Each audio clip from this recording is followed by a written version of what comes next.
പ്രിയപ്പെട്ട കുട്ടികളെ, നമുക്ക് സ്പെഷ്യൽ ഫണ്ടിനെ കുറിച്ചാണ് പഠിക്കേണ്ടത്. നമുക്കറിയാം, നോട്ട് ഫോർ പ്രോഫിറ്റ് ഓർഗനൈസേഷൻ പലപ്പോഴും സ്പെഷ്യൽ ഫണ്ടുകൾ ക്രിയേറ്റ് ചെയ്യും പല പർപ്പസുകൾക്ക് വേണ്ടി. അതായത് prize fund, match fund, sports fund മുതലായ ഫണ്ടുകൾ ക്രിയേറ്റ് ചെയ്യും. മാച്ച് നടത്തുന്നതിന് വേണ്ടി അല്ലെങ്കിൽ സ്പോർട്സ് ഈവൻറ്റ് നടത്തുന്നതിന് വേണ്ടിയൊക്കെയാണ് ഇങ്ങനെ ഫണ്ട് ക്രിയേറ്റ് ചെയ്യുന്നത്. അപ്പോൾ ഈ ഫണ്ടുകൾ ഇൻവെസ്റ്റ് ചെയ്യും. സെക്യൂരിറ്റീസിൽ അല്ലെങ്കിൽ ബാങ്കിൽ അല്ലെങ്കിൽ ഷെയറിലൊക്കെ ഇൻവെസ്റ്റ് ചെയ്യും.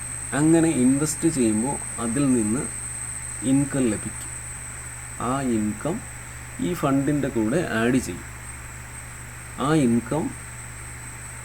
ഇൻകം ആൻഡ് എക്സ്പെൻഡിച്ചർ അക്കൗണ്ടിൽ ക്രെഡിറ്റ് ചെയ്യുകയല്ല ചെയ്യുന്നത്. ആ ഇൻകം സ്പെഷ്യൽ ഫണ്ടിൻ്റെ കൂടെ ആഡ് ചെയ്യുകയാണ് ചെയ്യുന്നത്. അതായത് നോട്ട് ഫോർ പ്രോഫിറ്റ് ഓർഗനൈസേഷൻ വിവിധ ആവശ്യങ്ങൾക്ക് വേണ്ടി ക്രിയേറ്റ് ചെയ്യുന്ന സ്പെഷ്യൽ ഫണ്ട് വിവിധ സെക്യൂരിറ്റീസിൽ അല്ലെങ്കിൽ ഷെയറിലൊക്കെ ഇൻവെസ്റ്റ് ചെയ്യുകയും അങ്ങനെ ഇൻവെസ്റ്റ് ചെയ്യുമ്പോൾ ലഭിക്കുന്ന ഇൻകം ഈ സ്പെഷ്യൽ ഫണ്ടിൻ്റെ കൂടെ ആഡ് ചെയ്യുകയും ചെയ്യും. അത് ഇൻകം ആൻഡ് എക്സ്പെൻഡിച്ചർ അക്കൗണ്ടിൽ ഇൻകമായി എടുക്കാൻ പാടില്ല. അതുപോലെ ഇതുമായിട്ട് വരുന്ന എക്സ്പെൻസുകൾ, അപ്പോൾ ഈ മാച്ച് നടത്താൻ അല്ലെങ്കിൽ സ്പോർട്സ് ഈവൻറ്റ് നടത്താൻ വേണ്ടി ചിലവാകുന്ന എക്സ്പെൻസുകൾ ഈ ഫണ്ടിൽ നിന്ന് മൈനസ് ചെയ്യുകയാണ് ചെയ്യുന്നത്. അത് ഇൻകം ആൻഡ് എക്സ്പെൻഡിച്ചർ അക്കൗണ്ടിൽ ഡെബിറ്റ് ചെയ്യാൻ പാടില്ല. ഇതിന് ശേഷം വരുന്ന ഈ സ്പെഷ്യൽ ഫണ്ടിൽ വരുന്ന ബാലൻസ് ഇനി നമ്മൾ ബാലൻസ് ഷീറ്റിൻ്റെ ലയബിലിറ്റി സൈഡിൽ കാണിക്കുകയും ചെയ്യും. അപ്പോൾ സ്പെഷ്യൽ ഫണ്ടിൻ്റെ ട്രീറ്റ്മെൻറ്റ് ഇത്രയാണ്. നോട്ട് ഫോർ പ്രോഫിറ്റ് ഓർഗനൈസേഷൻ പല ആവശ്യങ്ങൾക്ക് വേണ്ടി സ്പെഷ്യൽ ഫണ്ട് ക്രിയേറ്റ് ചെയ്യും. ഉദാഹരണത്തിന് prize fund, match fund, sports fund മുതലായവ ക്രിയേറ്റ് ചെയ്യും. ഇങ്ങനെ ക്രിയേറ്റ് ചെയ്യുന്ന ഫണ്ടുകൾ വിവിധ ഇടത്തായി ഇൻവെസ്റ്റ് ചെയ്യും. അങ്ങനെ ഇൻവെസ്റ്റ് ചെയ്ത് അതിൽ നിന്ന് കിട്ടുന്ന ഇൻകങ്ങൾ ഈ മാച്ച് ഫണ്ടിൻ്റെ കൂടെ ആഡ് ചെയ്യും. ഇൻകം ആൻഡ് എക്സ്പെൻഡിച്ചർ അക്കൗണ്ടിൽ ക്രെഡിറ്റ് ചെയ്യുകയില്ല. ഇനി ഈ സ്പെഷ്യൽ ഫണ്ടുകൾ ഏത് പർപ്പസിന് ക്രിയേറ്റ് ചെയ്തോ അതുമായിട്ട് ബന്ധപ്പെട്ടാവുന്ന എക്സ്പെൻസുകൾ ഈ സ്പെഷ്യൽ ഫണ്ടിൽ നിന്ന് മൈനസ് ചെയ്യുകയാണ് ചെയ്യുന്നത്. അത് ഇൻകം ആൻഡ് എക്സ്പെൻഡിച്ചർ അക്കൗണ്ടിൽ ഡെബിറ്റ് ചെയ്യാൻ പാടില്ല. ഇനി ഈ സ്പെഷ്യൽ ഫണ്ടിൽ വരുന്ന ബാലൻസ് ഷീറ്റിൻ്റെ ലയബിലിറ്റി സൈഡിൽ കാണിക്കും. ഈ വരുന്ന ബാലൻസ് മൈനസ് ബാലൻസ് ആണെങ്കിൽ അത് ബാലൻസ് ഷീറ്റിലല്ല കാണിക്കേണ്ടത്. അത് ഇൻകം ആൻഡ് എക്സ്പെൻഡിച്ചർ അക്കൗണ്ടിൽ ഡെബിറ്റ് ചെയ്യാം. അപ്പോൾ ഈ കാര്യങ്ങളാണ് ഒന്നും കൂടെ പറയാം. Not for profit organisation prize fund, match fund, sports fund മുതലായ ഫണ്ടുകൾ ക്രിയേറ്റ് ചെയ്യാറുണ്ട്. ഈ ഫണ്ടുകൾ ഇൻവെസ്റ്റ് ചെയ്യും. ഈ ഇൻവെസ്റ്റ്മെൻറ്റിൽ നിന്ന് കിട്ടുന്ന ഇൻകംസ് ഈ ഫണ്ടിൻ്റെ കൂടെ ആഡ് ചെയ്യണം. ഇതുമായിട്ട് ബന്ധപ്പെട്ടാവുന്ന എക്സ്പെൻസുകൾ ഈ ഫണ്ടിൽ നിന്ന് മൈനസ് ചെയ്യണം. ഇങ്ങനെ മൈനസ് ചെയ്യുമ്പോൾ വരുന്ന ബാലൻസ് പോസിറ്റീവ് ആണെങ്കിൽ അത് ബാലൻസ് ഷീറ്റിൻ്റെ ലയബിലിറ്റി സൈഡിൽ കാണിക്കണം. നെഗറ്റീവ് ആണെങ്കിൽ അല്ലെങ്കിൽ മൈനസ് ബാലൻസ് ആണെങ്കിൽ അത് ഇൻകം ആൻഡ് എക്സ്പെൻഡിച്ചർ അക്കൗണ്ടിൽ ഡെബിറ്റ് ചെയ്യും. അപ്പോൾ ഈ ഒന്ന് രണ്ട് ക്വസ്റ്റ്യൻ നമുക്ക് ചെയ്യാം. അപ്പോഴത്തേക്ക് അത് കൂടുതൽ ക്ലിയർ ആവും. അപ്പോൾ ഒന്നാമത് ക്വസ്റ്റ്യൻ നോക്കി, show how you would deal with the following items in the financial statement of a club. നോക്കി, പ്രൈസ് ഫണ്ട് എന്ന് പറയുന്ന ഒരു ഫണ്ട് ക്രിയേറ്റ് ചെയ്തിട്ടുണ്ട്, 80,000. ഇനി പ്രൈസ് ഫണ്ട് ഇൻവെസ്റ്റ്മെൻറ്റ് 80,000 ഉണ്ട്, അതിന് ഡെബിറ്റ് ബാലൻസ് ആണ്. അതായത് 80,000 രൂപയുടെ ഒരു പ്രൈസ് ഫണ്ട് ക്രിയേറ്റ് ചെയ്തിട്ടുണ്ട്. ആ 80,000 രൂപ ഒരു ഇൻവെസ്റ്റ്മെൻറ്റിൽ, പ്രൈസ് ഫണ്ട് ഇൻവെസ്റ്റ്മെൻറ്റ് എന്ന് പറയുന്ന ഇൻവെസ്റ്റ്മെൻറ്റിൽ ഇൻവെസ്റ്റ് ചെയ്തിട്ടുണ്ട്. ഈ income from prize fund investment 8,000. ഈ ഇൻവെസ്റ്റ് ചെയ്തേക്കുന്ന 80,000-ൽ നിന്ന് 8,000 രൂപ ഇൻകമായി ലഭിച്ചു. Prizes award 6,000. ഈ ഫണ്ടിൽ നിന്ന് 6,000 രൂപയുടെ പ്രൈസസ് അവാർഡ് ചെയ്യുകയും ചെയ്യും. അപ്പോൾ അത് ഈ പ്രൈസസ് അവാർഡ് എന്ന് പറയുന്നത് ഈ ഫണ്ടുമായിട്ട് ബന്ധപ്പെട്ടുണ്ടായ എക്സ്പെൻസാണ്. അപ്പോൾ എങ്ങനെയാണ് ഇത് നമ്മുടെ ബാലൻസ് ഷീറ്റിൽ കാണിക്കുക, അല്ലെങ്കിൽ ഇൻകം ആൻഡ് എക്സ്പെൻഡിച്ചർ അക്കൗണ്ടിൽ കാണിക്കുക? ഇൻകം ആൻഡ് എക്സ്പെൻഡിച്ചർ നമുക്ക് ബാലൻസ് ഷീറ്റിൽ എങ്ങനെയാണ് ഇത് വരുന്നതെന്ന് നോക്കാം.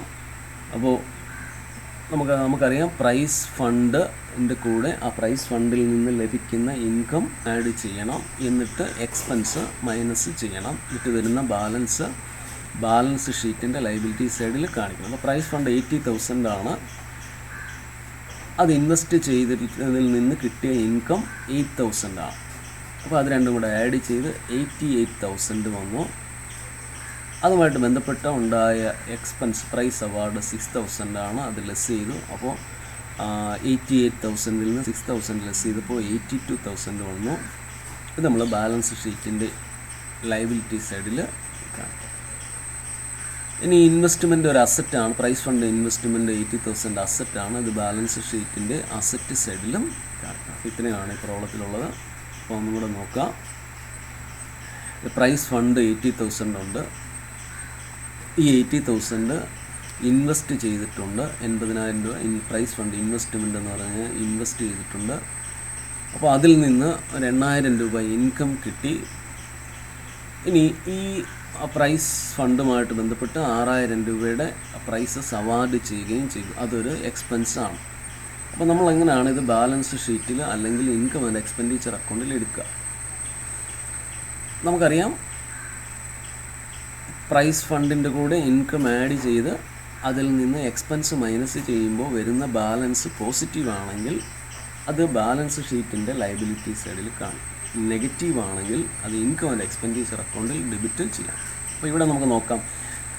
പ്രൈസ് ഫണ്ട് 80,000 ആണ്. അതിൽ നിന്ന് കിട്ടിയ ഇൻകം 8,000 ആണ്. ഇത് രണ്ടും കൂടെ ആഡ് ചെയ്യുമ്പോൾ 88,000 വരും. ഇതിൽ നിന്നുമായിട്ട് ചിലവായ എക്സ്പെൻസ് എന്ന് പറയുന്നത് പ്രൈസസ് അവാർഡ് 6,000 ആണ്.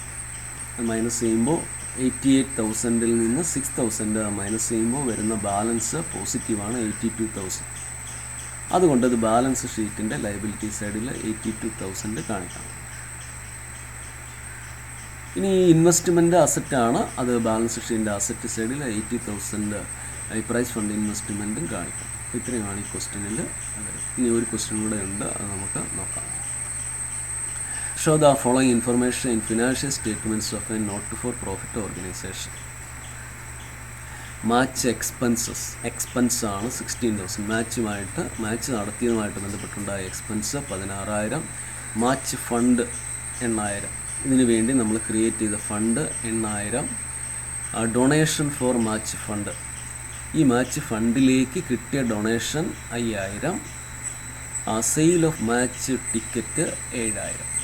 നമുക്ക് ഇതിൽ മാച്ച് എക്സ്പെൻസ് 16,000 അത് എക്സ്പെൻസ് ആണ്.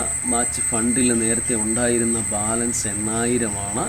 അതിൻ്റെ കൂടെ ഡൊണേഷൻ കിട്ടി 5,000. അപ്പോൾ നമുക്കറിയാം ഈ മാച്ച് ഫണ്ട് 8,000-ൻ്റെ കൂടെ ഡൊണേഷനായി കിട്ടിയ എമൗണ്ട് മാച്ച് ഫണ്ടായി കിട്ടിയ എമൗണ്ടാണ്. അത് ആഡ് ചെയ്യണം. സെയിൽ ഓഫ് മാച്ച് ടിക്കറ്റ് അതൊരു മാച്ച് ഫണ്ടുമായിട്ട് കിട്ടിയ ഒരു ഇൻകമാണ്, അതും ആഡ് ചെയ്യാം. അപ്പോൾ ഇത് നമ്മൾ ബാലൻസ് ഷീറ്റിൻ്റെ ലയബിലിറ്റി സൈഡിൽ എങ്ങനെ വരുമെന്ന് നോക്കാം.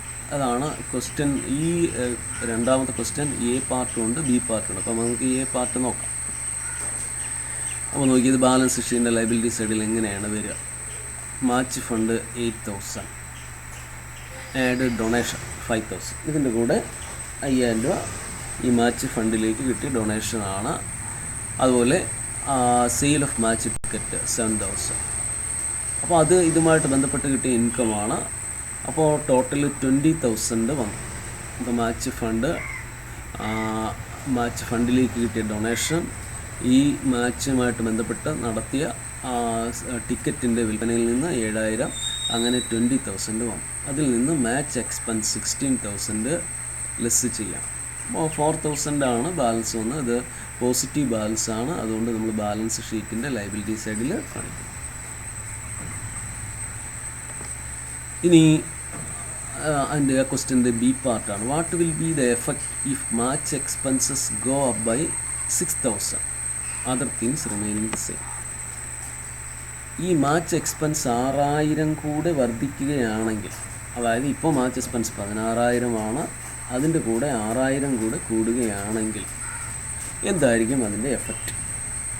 ഇപ്പോൾ മാച്ച് എക്സ്പെൻസ് 16,000 ആണ്, അതിൻ്റെ കൂടെ മാച്ച് എക്സ്പെൻസ് 6000 കൂടെ വർദ്ധിച്ചാൽ മാച്ച് എക്സ്പെൻസ് 16,000 പ്ലസ് 6,000 22,000 ആവും. അപ്പോൾ എന്തായിരിക്കും effect? If match expense go up by 6,000, അതായത് ടോട്ടൽ മാച്ച് എക്സ്പെൻസ് 22,000 ആവും. The net balance of the match fund become negative.